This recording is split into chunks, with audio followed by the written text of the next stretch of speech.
Welcome to Theories of Knowledge, and we're thrilled to be kicking off this evening the first collaborative online course for Arts and Humanities doctoral students across Scotland, brought to you by the Scottish Graduate School for Arts and Humanities with the support of the AHRC and the Scottish Funding Council.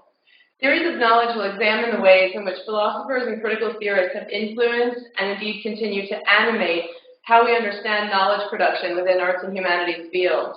It's both a survey of key themes in critical theory and an invitation to collaborative reflection on our roles as knowledge producers in arts and humanities research and practice. The 10-week lecture series will be delivered live and online by leading researchers from the member institutions of the Scottish Graduate School, and our participants, 300 at last count, hail from across the disciplines and around the country. For those of you attending remotely tonight, we'll be taking live questions and comments from our online discussion forum following the lecture. Please log in to knowtheory.org, that's knowtheory.org, and navigate to the What is Epistemology post on the discussion page. You'll also find there Professor Hawley's handout, which you can download for reference during the lecture. Without further ado, then, I'm pleased to introduce Professor Katherine Hawley, who will be delivering the first lecture in our 10-week series on the question, what is epistemology? Professor Hawley is Professor of Philosophy at the University of St. Andrews. She studied physics and philosophy at Balliol College, Oxford, and took her MPhil and PhD in the Department of History and Philosophy of Science, working with Peter Lipton. She was Henry Sidgwick Research Fellow of Newnham College, Cambridge, before taking up a lectureship at St. Andrews in 1999. She currently holds a Leverhulme Major Research Fellowship and is working on a project concerning the ethics and epistemology of trust, promising, and competence. Her other main area of research is metaphysics, where she has written about persistence, identity, time, and other weighty matters.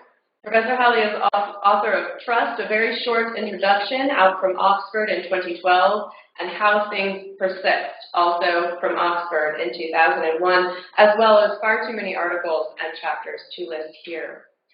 Tonight she'll be speaking to us on the nature of knowledge, the problem of doubt, and the value of knowledge generation in an arts and humanities context. So, welcome. Thank you. Well, hello and welcome. I'm going to wave at the camera. This is an unusual experience for me and perhaps for you as well. As Katie's just said, there's, I guess, about 20 people here in the room with me in St. Andrews, but I understand 300 people around Scotland sitting in front of laptops and perhaps even phones trying to peer down and see a tiny image of me. But I hope at least you can hear my voice. As Katie said, there is a handout which I've distributed to people in the room, and if you look on the discussion board section for this lecture, you'll be able to find that online as well. If you can't find it, don't worry. It's just a kind of brief note of what I'm saying. You don't need it in order to follow along this evening. So I'm going to be speaking for, I guess, a little bit less than an hour, and then there'll be some time for discussion afterwards, and we'll see how the virtual discussion goes as well as the discussion in the room. My interest in this area, as Katie said, I'm working on issues around trust and distrust and trustworthiness. Partly the ethics of that, like so knowing who to trust and who to trust on behalf of other people. So, for example, I have kids, and when I choose a babysitter, I'm choosing someone to trust with my children's interests, not just my own interests. But also an epistemological interest in trust. Thinking about this has brought me to think about ideas about evidence, about knowledge, and about the social character of knowledge. Right? So the more we think about trust, we see how essential it is to gaining knowledge that we're able to trust at least some other people and to understand who we can take knowledge from and who not. Okay, so as you know, if you've looked down the lecture schedule, there are 10 sessions in this course, picking up on a really wide variety of thinkers and themes and issues. And I think that's the wonderful thing about this course, is the sheer scope and breadth of it. But of course, it also means that any individual lecture can only give you a little taste of what that lecturer's interests and expertise are.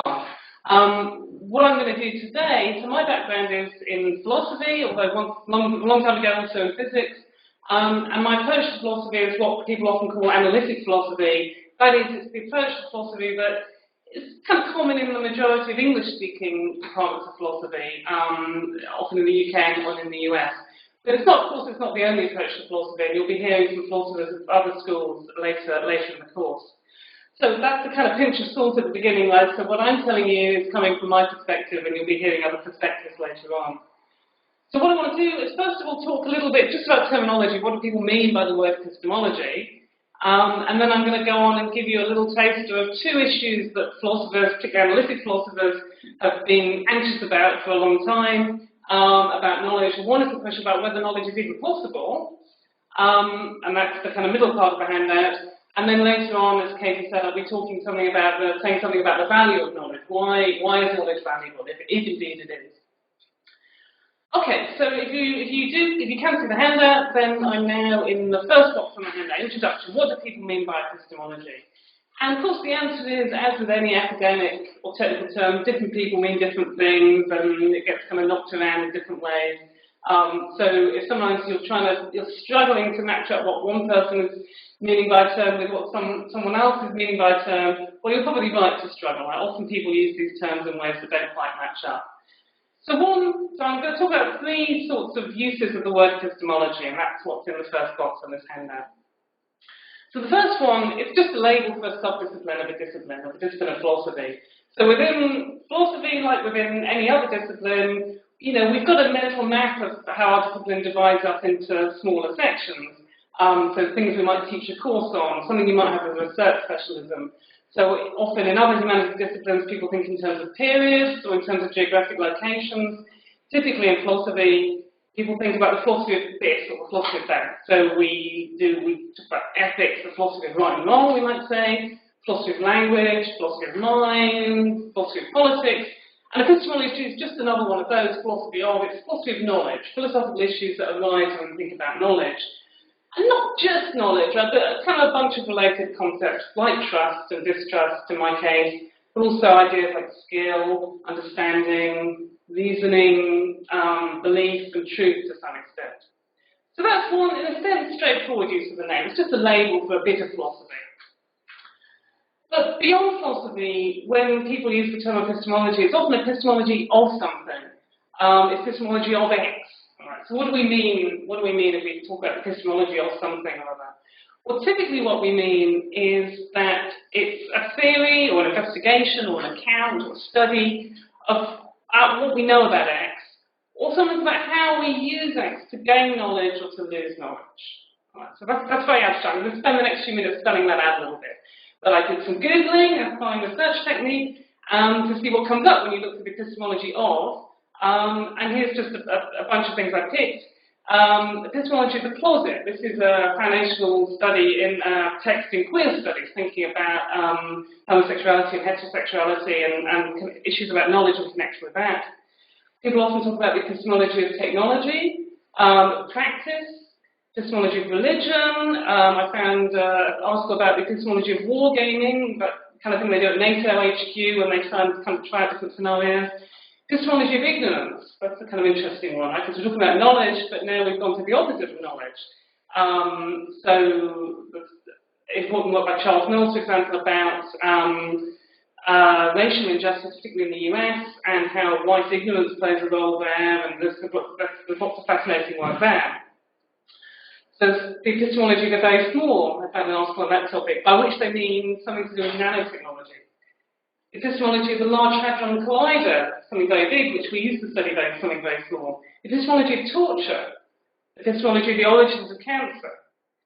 And, this is me just randomly Googling the other afternoon, right? So you can see this is for anything that we might be interested in as scholars or indeed as human beings, it's possible to think about anything, that's a bold phrase, but for many things, it's possible to think about the epistemology of that thing. And again, if you look at that list, some of those things there are human institutions, social practices and so on, but some of them are what we might think of as natural phenomena or biological entities and so on. There's a whole bunch of different things there we might have an epistemology of. And what do we mean by that? Well, as I said at the beginning, people mean different things, but normally when we're talking about the epistemology of something, we're talking about our knowledge of it or the way in which we use it to get knowledge. Again, I'll be coming back kind of over and over these things as we go through. Another way, a related way in which people use the term epistemology is to make a contrast. So again, if we're trying to understand what a technical term means, it's often useful to think about what to be contrasted with, what's the converse of that. And when people say epistemology, epistemological, epistemic, often there's a contrast there with words like ontology, ontological, ontic, sometimes metaphysical. What's the contrast? If someone's making that contrast, what are they trying to highlight? What are they trying to draw our attention to? Well, again, it's the contrast between studying what or how we know about something as compared with studying the thing itself. Now, that might seem sort of puzzling, and I think there is something puzzling there. Right? How can we study a thing without studying how we know about the thing? Right? And again, I'll be coming back over that. But just to give you a concrete example of the kind of thing I have in mind, or the kind of contrast people try and draw out with this sort of thing. Medical epistemology. So that's an area of study, right? So within medical epistemology, researchers are interested in really what are the right standards of evidence within medicine. What does it take for us to know something in medicine? How do we know when a drug is an effective drug for a certain population or not? What are the right methods? What are the right standards of evidence? And so, for example, medical epistemologists argue a lot amongst themselves about whether what's sometimes called the gold standard, this randomized controlled trials, so this is a certain kind of large-scale, carefully constrained experiment, is that the only way really to get medical knowledge, or to get knowledge of whether a drug is effective? Or should we also be considering other kinds of evidence? So, for example, individual case histories, or sometimes called expert opinions, and that might be the opinion of doctors or other medical researchers. Patient reports, right? So that's something a medical epistemologist might worry about or think about, would be, can we get medical knowledge from just listening to what patients say, or is that just kind of too anecdotal or too biased or too problematic in some way to give us knowledge? Now, that's what medical epistemologists discuss.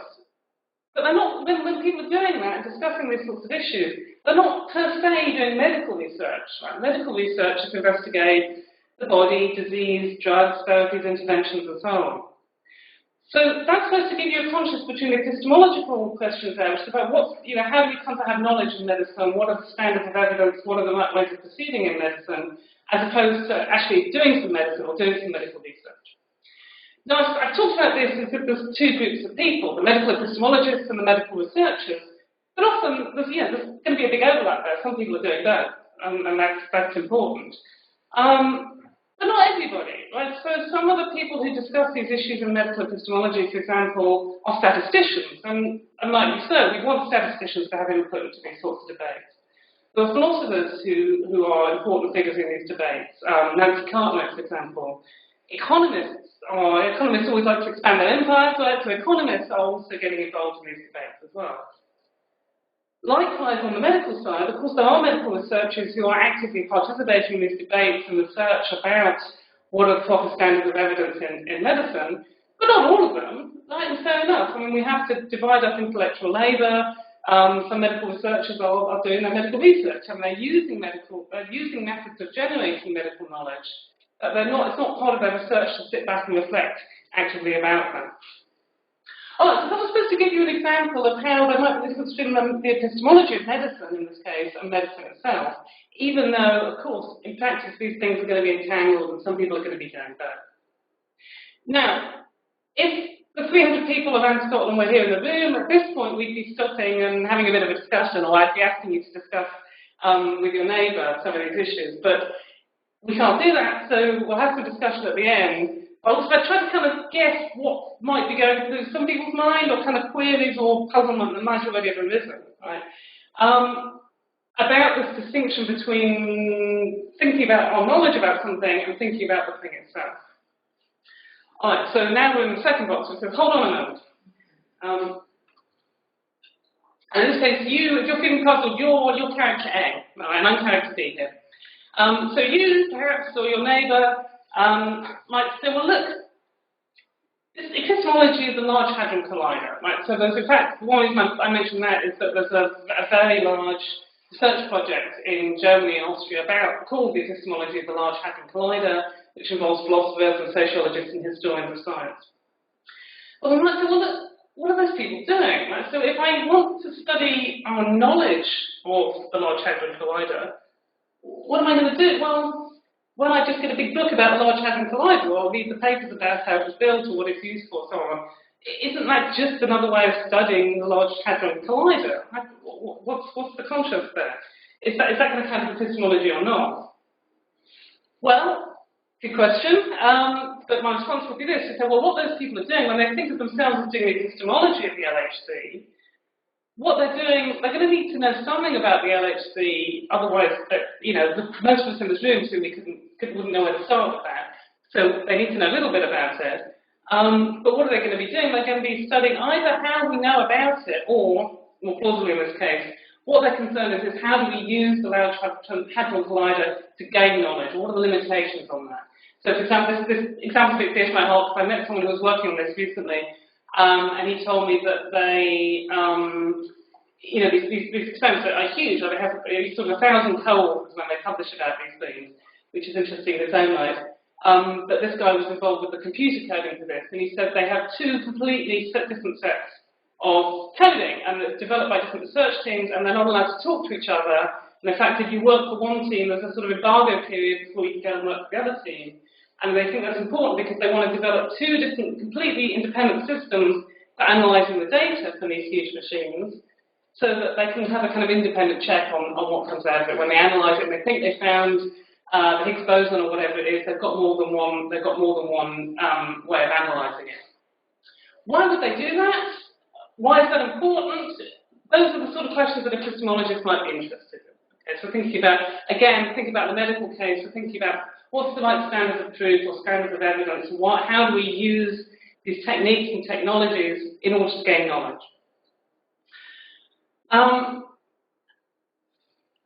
Here's another source of puzzlement. Maybe you might be thinking, well, look, how can we, in distinguishing epistemology of X from studying X itself, I'm suggesting that we can investigate something without even having to think about the methods with which we investigate it, and that seems peculiar, right? So remember I said, well, there are medical researchers who don't study medical epistemology, and of course that's true, but those medical researchers will have had long training and will have reflected about the methods that they do use in their scientific research, right? They're not just kind of blindly going around the lab or whatever it is. I mean, they're reflective people who think about what is an appropriate way of carrying out an experiment or doing a study in their area of medicine. And you might think, so it's unrealistic to think that there's a difference between studying a thing and studying the ways we study the thing, as it were. So I put these words into your mouth. Here you are, your character A again. Can we really seek to gain knowledge without first understanding how we gain knowledge? Well, one little kind of red flag should be there. I mean, I've put the words in your mouth, so I've given you I've made you say something that's problematic for you. We might think there's a possible regress there. So that's one thing to worry about. If we thought that in order to understand a thing, we have to understand how we understand that, we might think, well, maybe we need to understand how we understand and you can see how that it would be difficult to get started. But let me give you a slightly more concrete response as well.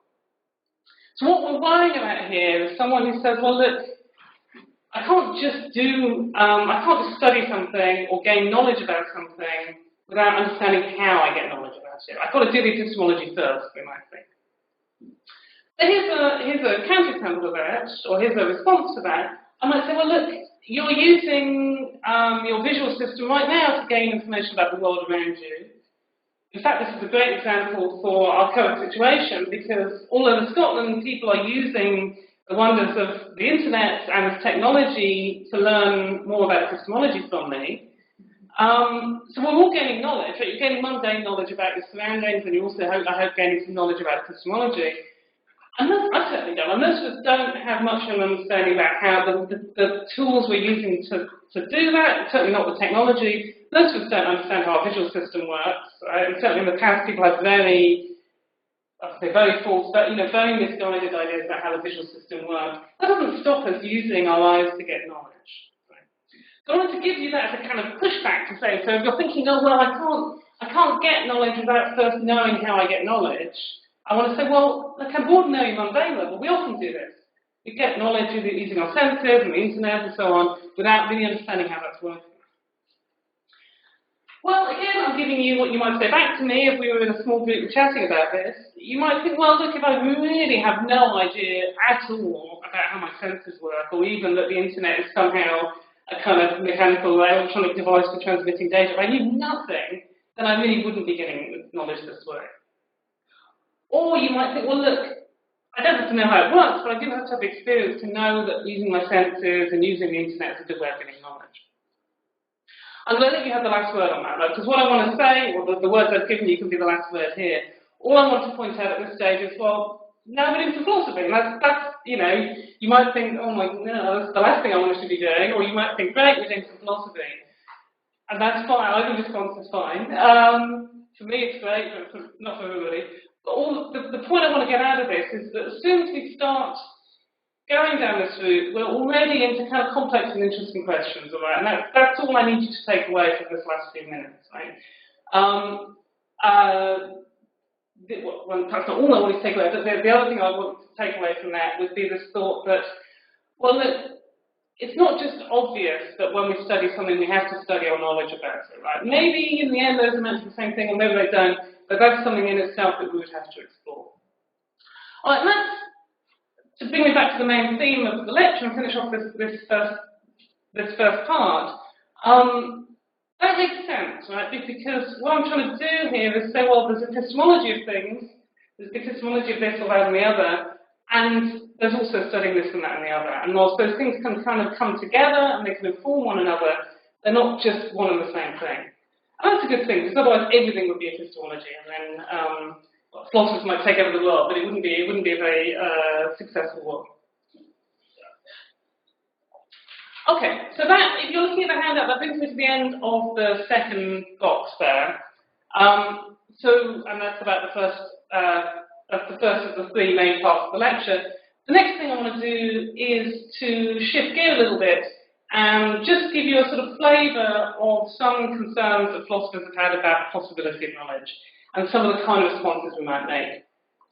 So when I start off in the first part, the first minutes of talking about this, it's going to be in a very general way, right? Is any kind of knowledge at all possible? But as I go on through this a little bit, I'm going to try and bring it back around to some concerns you may have, more particularly about gaining knowledge through your own research or through research in the arts and humanities. Well, is knowledge possible? How to get worried? Maybe I don't have to tell bad students how to get worried about getting knowledge, but this is how philosophers try to incite worry. And this, particularly the first concern here, goes back to the ancient Greeks.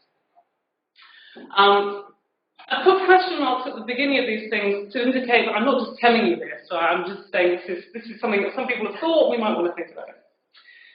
So here's one thing I know. You might say, well, what is knowledge? Well, knowledge is not just any random old thing you happen to think.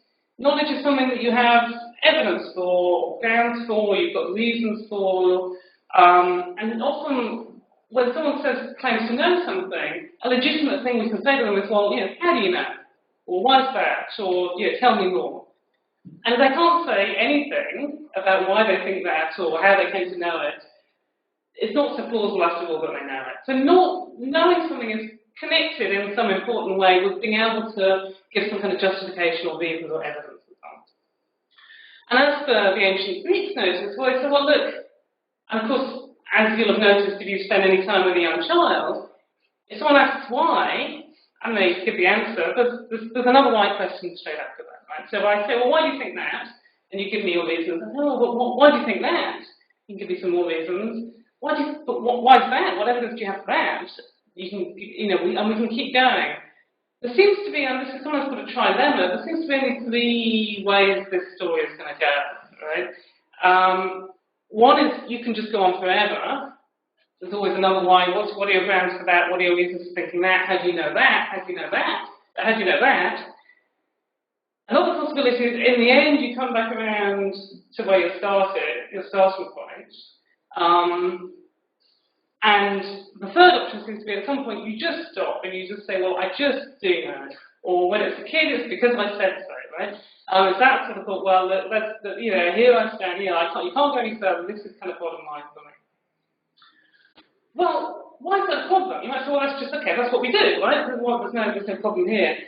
the people who are concerned about this say, well, look, none of those, there's three ways that might go once you start trying to justify your knowledge, and none of them is a very happy place to be, right? So an infinite regress, well, partly it's going to take a long time, but also it seems to suggest you never really get into solid ground, right? You're always in a position where someone can say, well, what about that? Or how do you know that? Or, so that seems like that doesn't seem very satisfactory, a way to ground your knowledge. So, circular reasoning is kind of famously problematic, right? That's what we call begging the question, or, that's not ideal either. And mere articles of faith maybe have their place, but they don't seem like a very satisfactory basis for knowledge, or at least they haven't for some people. I mean, for all of these things, there are responses, right? So some people will say, oh, an article of faith is, certain articles of faith are places to stop. But it's possible to get yourself kind of worried about what do we really know once we start thinking about how do we justify what we know, how do we justify that and so on. So that's one way, as I said, an ancient way of generating concern about knowledge or making us start to think that maybe we don't really know anything at all. Here's a quite different route, right? So now this is the second question mark. Again, what if we were in the room together now, what I would have done is we'd take a few minutes and I would have asked you to write down some things that you know, and you would have written down quite a few things, right? Whether it's the day of the week, or your own name, or some kind of complex facts about politics, or about your research and so on. We tend to think we know a whole bunch of things. But now we have the skeptic coming in, the sort of the provocateur, saying, well, look, it seems to you now like you're sitting in a room, or sitting in your office, or sitting at home, listening to somebody talking about epistemology. Couldn't it all be a dream? Can you be dreaming something like this? Here's a more specific concern. You might think, well, look around you, look at the people nearby, or look out of the window. You're not in the same room as anybody. It looks like everyone else around you is having kind of thoughts and conscious experiences and feelings as you do. But are they really? Could they be some kind of automata? Maybe you're the only conscious person. So this is something that sometimes kids worry about. Sometimes people who are not kids can get kind of worried about this sort of thing as well. Here's one from Bertrand Russell. He said, well, look, here's the world as we see it. It would look just like this if everything had actually started 5 minutes ago and we'd all had false memories created and so on. It would just look exactly like this. Here's another kind of, so some of these concerns go back to Descartes, but here's a more contemporary way of thinking about it. You feel like you know a lot of things about your ordinary life, but are you really sure you're not living in something like The Truman Show? Like, so people haven't seen that, where the guy he doesn't realise he's living in basically on a reality TV show and everyone else is an actor. Or The Matrix. Philosophers love to refer to The Matrix, and now all of our students are too young to have ever seen The Matrix. But again, it's the idea that can you really be sure that you're actually having the experiences you're having, rather than being Keanu Reeves stuck in the Matrix. A kind of more subtle one, it's Eternal Sunshine of the Spotless Mind, if anyone's seen that, where the premise there is that you can have memories wiped and new memories put in. And again, so you feel like you're meeting someone, you feel like you've never met them before. Are you sure you've never met them before, or is this your ex-partner that you've had the memory wiped from? So there's all these kind of scenarios. And on the one hand, you might say, well, look, this is kind of fun, or this is just the reason I stopped taking philosophy classes, is this kind of nonsense. There's different reactions here as to whether you find this kind of thing engaging or not, of course. But why do philosophers don't just find it kind of fun to think about, although we do. They also, certainly some philosophers think this is a real threat to our knowledge. And you might think, well, how can this be? Right? These are just sort of stories or kind of fun little, not trivia exactly, but they're kind of fun puzzles to think about. How can this really make me concerned about whether I know anything? Well, the worry is supposed to be this. Right? You might say, well, look, I think I'm not on The Truman Show, all right? Maybe I can't prove I'm not, but you can't prove to me that I am either, right? So I think I'll just stick with what I think, all right? Or yeah, maybe I can't prove that other people are not conscious. I can't prove that other people have conscious lives like I do, but you can't prove to me that they don't either. So I'll stick with what I've got. The trouble is with this response that the skeptic has an easy, so the person who's kind of putting forward these scenarios has a slightly easier job than we might think. Because they can say, well, look, Well, even if you're not in the Truman Show, even if you're not in the Matrix, even if you're not dreaming, the fact that you can't tell the difference is enough to kind of undermine your knowledge in some way. That's what the worry says to be. I'm not trying to prove to you, or the philosopher's not trying to prove to you that you really are in the Matrix. They're just trying to say, well, look, if you can't be sure either way, that undermines everything else. Well, here's a response. Here you are, your character A again. Here's something you want to say. You might say, well, look, I can't be sure. All right, and maybe this is fun to talk about in the pub, but I can be pretty certain that's enough for me. Right? And I think that is a very natural response, right? To say, well, look, you can get worried about these things, but if you think that's undermining your knowledge, you've got an over-idealistic idea of what knowledge is, or you set the bar too high. But here's the response. The response is to say, well, look, to go back to the trilemma, the justification one, if justification never ends or ends in an arbitrary article of faith or just a circle, the worry is supposed to be here that it's not just that that's not 100% perfect justification. The worry is that that's just a kind of illusion. There's nothing there at all. Like, if you can't give me the basis for your knowledge, it sort of melts away. There's nothing. It's not just kind of pretty good. It's nothing that's left. And the same thing with the other kind of skepticism, the worry about the alternative scenario. Again, the idea is not supposed to be that I can prove to you that you're in the Matrix. The worry is supposed to be that, look, if you can't prove to me that you're not, then you can't prove to me that it's pretty likely that you're not either, or even that it's 50-50 that you're not. But we've kind of lost our grip somehow. So this is the kind of thing. So I don't want you to go away thinking that, down the road in the philosophy department, everyone's just having an existential crisis, right? So this is how to get worried about this kind of stuff. So David Hume famously said that, we had these kind of philosophical concerns during the day, but then he would go off and lead his friends and take backgammon in the evening, and that was all okay, right? You can combine these two things. So somehow we can have these philosophical worries when we're doing philosophy, or we're thinking about knowledge in these kind of theoretical ways, and it doesn't seem to stop us finding our way home and knowing where to meet our friends and remembering how to play backgammon. But nevertheless, it does seem to suggest there's something problematic about our concept of knowledge or our understanding of knowledge, right? We should feel that we should have something we can say in response to this kind of thing, not just, push off kind of thing. So if you look at the second page of the handout, I wanted to show you just a few of the things that people have tried to say. So, G. Moore, the Cambridge philosopher from the first part of the 20th century, said, well, look, so he was being confronted by someone who said, look, how can you even be sure that you have hands, right? Because couldn't this all be a dream? And he said, well, here are my hands. Here's one hand and here's another hand. That's it. That's what I know. Now, how are we... Doesn't sound like much of a philosophical argument, right? But on the other hand, there's a lot of appeal there, right? You say, well, yeah, okay, here are my hands. Here's one way of understanding what Moore was saying. Right? So we might say, well, look, these philosophical arguments, they may be exciting or annoying, depending on your point of view, and they're potentially confusing, they make us confused about whether we know something or not.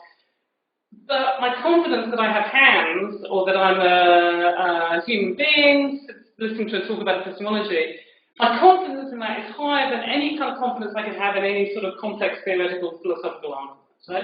So although I can't see what's wrong with the philosophical argument, I've known enough to something wrong with it, so I don't have to worry about it. Right? So it's a bit like when, somebody comes to your door and tries to sell you a new gas deal or something like that, or they stop you on the street. Even if you can't see what's problematic about what they're saying, sometimes you can just feel sure, well, there must be something wrong there, I don't have to take this seriously. And that's one kind of response here. We might say, well, look, I don't have to say what's wrong with these philosophical challenges. I can just tell by the fact that that the philosophers end up saying we don't have any knowledge, something must have gone wrong, right, even if we don't know what it is. So that's one kind of response here. Here's another kind of response that I find really intriguing from the American philosopher David Lewis. And he said that, well, knowledge has got this really peculiar character, which is that when you start thinking about it, and reflecting on it, and thinking about its basis, it kind of goes away. Right? So the more you listen to people like me telling you that you don't know whether you're dreaming or not, or that your justification goes off into an infinite chain, the more you get that into your mind, the less you know. And as we said, the philosophy department is problematic for us because then we become the only department that's reducing our students' levels of knowledge. So the good thing about this, so Lewis said, well, this knowledge is elusive. When you try and focus on it, it's not there. But, fortunately, when you stop worrying about it, you get to know things again. So there's something kind of nice about this, right? On the one hand, that it's a sort of explanation of why we find these skeptical worries compelling, or not compelling, but unsettling perhaps. It's this explanation that it's the very fact of thinking about it stops you knowing stuff. And so the solution to getting more knowledge is not to worry about it too much. And there's something appealing about that, as I said. Although there's a worry that you can go too far with that kind of thought. Right? We don't want to block any kind of critical reflection on how we know things or how we come to know. So that's one response. Here's another one. This is the third one in this box on the second side of the handout. You might say, well, maybe I don't really know whether I'm in the matrix or whether the world began 5 minutes ago. But still, I can know, that doesn't stop me knowing ordinary stuff, like where I live or what my thesis topic is and so on. We don't have to, these things don't have to stand and fall together. Here's one that I like. So I can see I've given 3 lines for the one I like. A different thing we might say is, well, look, now that I see these worries, maybe I can't really prove that I know stuff, but that doesn't stop me knowing things. And I'm not kind of a bit paradoxical, but there are lots of other things in life which are good to have, like knowledge, and you can have them even if you can't prove that they have. So the examples I have, I put love, talent, kindness. Right? So it's nice to know that you're loved. Right? Even if you're not sure whether you're loved, you still can be. Right? So you don't have to know that someone loves you in order for them to love you, which is good for lots of reasons. Talent, right? There are people who are talented and they don't know that they're talented or they don't know how talented they are. I think probably lots of us are like that. Kindness, again, you can be a kind person without realizing that you are. A kind of paradoxical one on the handout is modesty, right? So there's a question, can you be modest if you know how great you are at being modest, right? I'm such a modest person, doesn't seem to you. Right, so the point I'm trying to make is that there are lots of things in life that are valuable things for us to have, that we can have whether we know we've got them or not. And the suggestion here is, well, maybe knowledge is one of those things, right? Might sound a bit weird, but that you can know, the thought here is that maybe we can know stuff even though we're not sure whether we know it or not. Or maybe even if these kind of skeptical worries are kind of underlined on theoretical or higher order or meta-level thinking about knowledge, that doesn't stop us actually knowing. So there's something appealing about that. I like that kind of response, I think, because it enables me to keep worrying about whether we know stuff or not and having the philosophical debate without thinking that that's automatically undermining all the ordinary things that I feel I know. Let me just, so I've been talking about philosophical debates here, but let me just sort of try and apply that a little bit to some of the concerns you may have. I mean, I think if you're enrolled in this course, I guess it's partly because you're interested in concerns about knowledge in the context of your own research and how you can come to have knowledge in the arts and humanities and so on. And I think this is a sort of balance that all of us have to try and strike. Like with the medical researchers, it's important to reflect on our methods and on how we get knowledge in our field, but there is also a danger of kind of doing too much of that. When there's a way in which you can undermine yourself and certainly undermine your confidence by too much kind of paralyzing self-reflection. So I don't have a recipe that tells you exactly how much you should do, but I think it's an interesting feature of this sort of study. Is knowing how much is enough, or how much you need to do, and that's partly a personality issue as much as anything else, but it's also something I think you have to think about the context of your own project. Let me then just give you one other response to these sort of worries that I'm not so keen on, but which is quite a common response. So one response here would be to say, well, look, okay, there are these worries about what do I really know, can I really be sure, how high are the standards and so on. One response then is, I think, to retreat a little bit and say, well, so I will think one thing, Katie thinks something else, Wes thinks something else. Well, maybe what I think is my knowledge and what you think is your knowledge and what you think is your knowledge, and we don't have to try and resolve our differences. So in a way that makes knowledge a less ambitious thing, right? Perhaps a more personal thing, or something that we don't have to sort of resolve in that way. There's lots of philosophical issues here, but to my mind, there also I have some ethical concerns about going too far down that range. Right?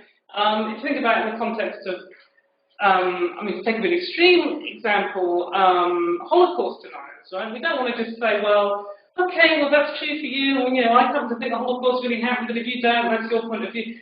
There's something really problematic about applying this sort of relativism to those sorts of claims, right? And obviously, you know, in the Holocaust, right, so you know that there must be something problematic about some of the other things I might want to say, and I've had to go to such an extreme example. But no, this extreme is worth thinking about. There's always a temptation in this area to want to be sort of, to get on with people and to want to give full weight to other people's points of views. But also, there's often an importance in trying to say, well, we can't always all be right, and trying to see when you know, which way to go in different cases is important. So I say practical consequences here, I mean in terms of your research. Well, what I've been talking about here is kind of concerns that maybe all knowledge isn't possible, or knowledge isn't really something we can aspire to, or this is kind of too high a standard or something. But of course, whatever you're doing, whatever you're researching, then you, as you're becoming embedded in your discipline, you're applying a notion of the difference between a good argument and a bad argument. Strong evidence, weak evidence, what's the right kind of, you know, the kind of evidence that we look for in history is going to be different from what it might be in English, for example, or in other literary studies. And we kind of get this, these are some of the things that we try and absorb as we're doing our research and learning to be researchers. This is a conclusion and just a kind of non sequitur. Different disciplines, I think, have different ideas about this, and this is one of the challenges if you're doing a multidisciplinary project, is that you're trying to reconcile the different perspectives, different sort of evidentiary or different argumentative frameworks of different disciplines. But nevertheless, the point is that we have to have, whatever those standards are, you need to be working with some kind of frame. You need to learn to recognize what counts as good and bad argumentation in your discipline or in your area. Another point to remind you of here, as you know, that part of the PhD is it's original research. Well, what do we mean by original?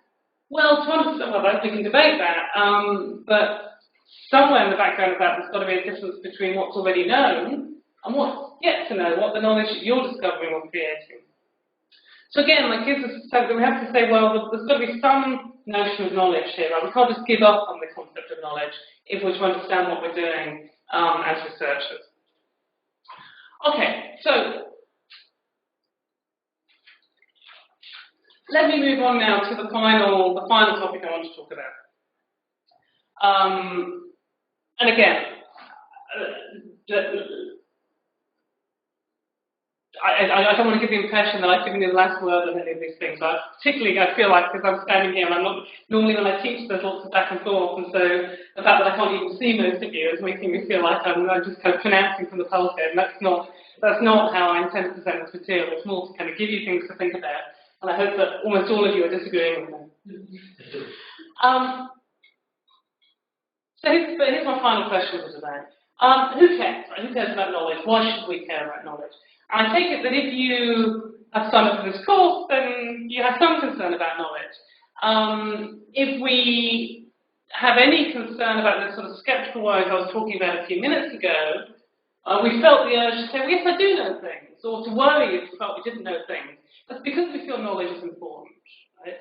And that's why, so remember I said that epistemology is one of the subdisciplines of philosophy. Why do we have a whole area that just studies knowledge? It's because knowledge is important. Knowledge has value of some kind. But the question is what? Why do we value knowledge? Or in what ways do we value knowledge? One thing that's useful here is to distinguish different questions. Again, philosophers, particularly analytic philosophers, like to distinguish them. That's our core skill, we might say. So here's two questions. This is the bullet points here in this final box on the handout. So here's one question we might say. Well, you might say, is it better to believe the truth rather than to believe something false? And is it better to believe the truth rather than to suspend judgment? Right? So sometimes, not always we face it, we have a kind of choice about what to do here, but is it better to find oneself with a true belief rather than a false belief? Is it better to have a true belief rather than no belief? So hold that thought. I'll come back and try and answer that a little bit in a moment. But here's a slightly different question. Right? Well, it is a different question. suppose we say, well, true is best, or true is better. Let's just set up for now. We might say, well, okay, but then is it better to know the truth, or just happen to have a true belief? Now you might think, well, what's the difference? And in our own cases, it's hard to see the difference, right? So to see this, it's a bit easier to think about someone else. Right, so here's an example. So imagine a person who knows she was adopted. Perhaps she's been brought up with her parents telling her about this. She's seen plenty of evidence that she's met her birth mother and her birth family, so she knows she was adopted. Now imagine someone else who was not brought up in that way. She was in fact adopted, but this has been kept from her. But nevertheless, a fortune teller, just by chance, has told her that she was adopted. Not because the fortune teller knew, just because that seemed like a kind of good, spooky thing for a fortune teller to say. And this person believes the fortune teller. So the first person I told you about, we might say, well, she knows she was adopted. The second person who went to the fortune teller, she thinks she was adopted, she believes she was, and in fact she's right. Right? That was how I set the story up. This is what her belief is true. But it seems like still her position is not as good as the first person. There seems to be something she's lacking. So she's got the true belief, but she's kind of got misconceptions about it, or she doesn't have the right sort of justification for her belief, she hasn't got evidence. So she's got it right, but kind of through luck or through accident. And so we might say, well, is it better to have knowledge to really know and have the evidence justification? Or if we think it's better, why is it better? Right, so there's two value questions there. So one is, in effect, a question about the value of truth, and the other one is a question about the value of knowledge, as opposed to sort of mere truth, you might say, or truth that you got by accident, or truth that you got through some kind of misconception. Okay. Now, let me be completely frank. So originally, when I was writing the handout, I had a table here, and the table got mixed up with the boxes and the bullet points, so I got rid of the table. But there's a kind of four-way thing, so I'm now going to make two more distinctions, and it would have been better to have a table had I been more capable with Microsoft Word. So I've been saying better. Is it better to have this or to have that? Right? Is it better to have a true belief rather than a false belief? Is it better to have knowledge rather than just a true belief? And you may very well say, well, better in what sense? Right? Things could be better or worse in many different dimensions. There's many different variations of that. You might think aesthetically better, or spiritually better, or more useful, or there's lots of different ways you might try and evaluate things, including beliefs. But let me just kind of separate two different ways. So one way in which a true belief might be better than a false belief is in some kind of pragmatic sense. It's better for helping us get something else that we care about. Right, so it doesn't have to be sort of money or consumer goods or whatever. Right? It could be that it's better for us as a way of obtaining good interpersonal relationships, or good aesthetic appreciation, or a better spiritual understanding, whatever it is you might care about. Right? One way in which a true belief or knowledge might be valuable to you, if it's a way of helping you get something else that you value, whatever that might be. So that's what I call pragmatically better, but it's pragmatically in this very general sense, just helping you get something else that you care about for whatever reason. But that might not be the only way in which knowledge or true belief might be valuable. Some people have thought that it's just good in its own right? Even if a true belief or knowledge isn't in any way useful in helping you get more money or have better relationships or to feel more at one with yourself or to get a PhD or anything else you might care about. It has an intrinsic value in its own right. Okay, so we've sort of got a matrix now of questions. We say, well, is truth better than falsity or better than no belief? Is knowledge better than true belief? And then we've got different senses of better. Right? So unsurprisingly, I can't magically answer all of those questions. Right? But if you're thinking about is knowledge valuable, it's useful to be asking yourself these questions. Like, what do I mean by valuable? Do I mean useful for other things? Do I mean valuable in its own right? And do I mean knowledge or do I mean truth and so on? And if you've got plenty of time, you can be trying to answer all of those questions. But let me just have a little go at saying a few words about them right now. There isn't going to be a general answer about whether true beliefs are useful for helping you get stuff that you want. Right? Depends what you want, depends what the true beliefs are, depends on the person, right? So there's quite a lot of psychological evidence that it's actually quite good for you to have a slightly inflated opinion of yourself, right? So it's a way of people achieve more, they can be happier. I mean, on the whole, right? So these are generalizations. In general, it's not terribly good for you to have a very accurate opinion of yourself, put it that way. On the other hand, having an accurate view about where the local supermarkets are is going to be really important. And, it's not going to be, it's hard to see how a false belief there could be useful to you.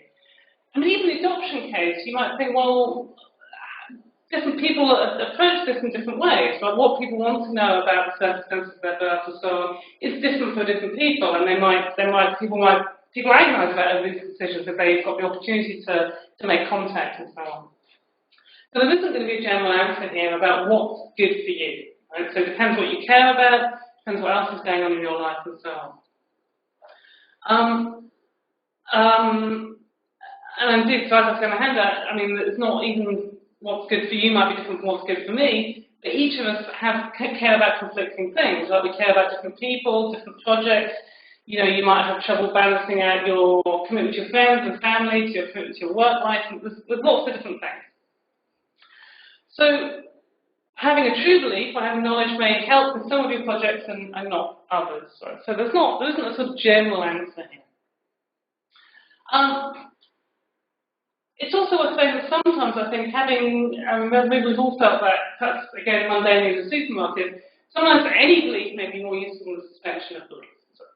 What do I mean by that? Sometimes, I forget about the supermarket, sometimes when you're looking for where to go, right, you're trying to find somewhere, or we're in a strange city, you're on holiday, you don't know whether it's this way or that way, sometimes it's better just to choose, right? If you stand down the street corner all day, you're not going to get to where you want to go. So it depends on the circumstances, right? Sometimes it's better to suspend belief until you're really sure, not to believe one thing or the other. Sometimes it's important just to choose. It's also true that sometimes, there's a question, so philosophers used to say, well, it's always better to have more true beliefs. But, of course, one way of getting more true beliefs, or indeed more knowledge, is to go out and count the grains of sand on the beach, or examine them all. There's a kind of trivial sense in which it's easy to get more knowledge, easy to get more truths. But we don't tend to think that all truths are as valuable as others. So some kinds of knowledge you might think have more value than others. And when we start thinking about that way, partly that's for pragmatic ways, but it's not going to be much use to you to know exactly how many grains of sand there are on the beach. But not just that. This brings us to the thought that we also often, at least unreflectively, think of knowledge as being something that's valuable in its own right. Right? It's good to know, not just because that will help you get other things you want or care about, but there's something inherently valuable about knowledge. I think it's a mistake to see these things as alternatives that we have to choose between. Right? So sometimes I think when you hear the idea that knowledge is valuable for its own sake, there's a suggestion that therefore we can neglect the pragmatic side of things, or we don't have to go out to the world with our knowledge or do useful things with our knowledge.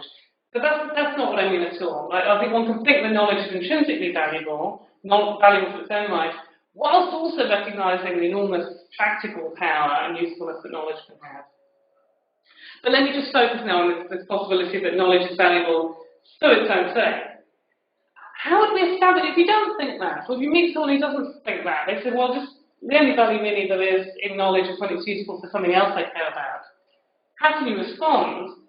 Well, you can say, well, I feel differently, but it's hard to make a case, it's hard to say more than that, right? And that's a kind of special sort of reason, not just because these are tricky issues, but also because it's always difficult to argue or to establish or to give evidence that something is valuable for its own sake. Because as soon as we start getting evidence, we're going to be talking about other things. If someone doesn't see that human life is valuable, for example, there's not much else you can draw upon to say, well, this is why if someone just doesn't see that. If I start saying, well, it's useful to have more people because it helps the economy or something like that, or maybe that's true, but I'm not thereby establishing the intrinsic value of human life. So whenever we try and establish the intrinsic value of something, we're very often at a bit of a loss as to know what to do, because as soon as we start giving reasons, we seem to be moving our attention away from the intrinsic value of the thing. But one thing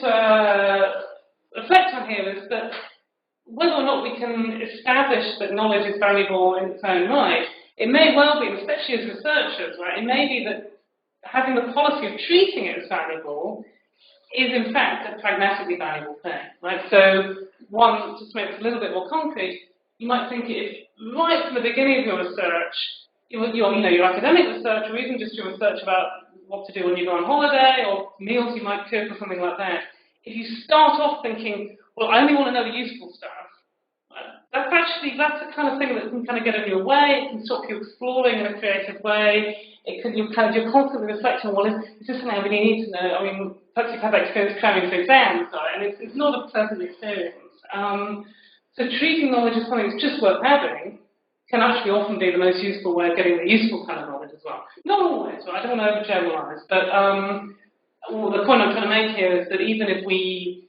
can't really prove, or even if we're not really quite sure whether we want to think that knowledge is something that's kind of special in its own right, still kind of going on as if it is may in fact be a way of achieving many of the other goals that we may have.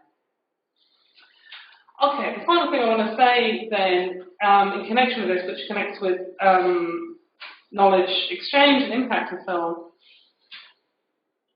is when we think about these value questions, often, I mean, philosophers have a bad habit of doing this anyway, which is to kind of think too much about the individual.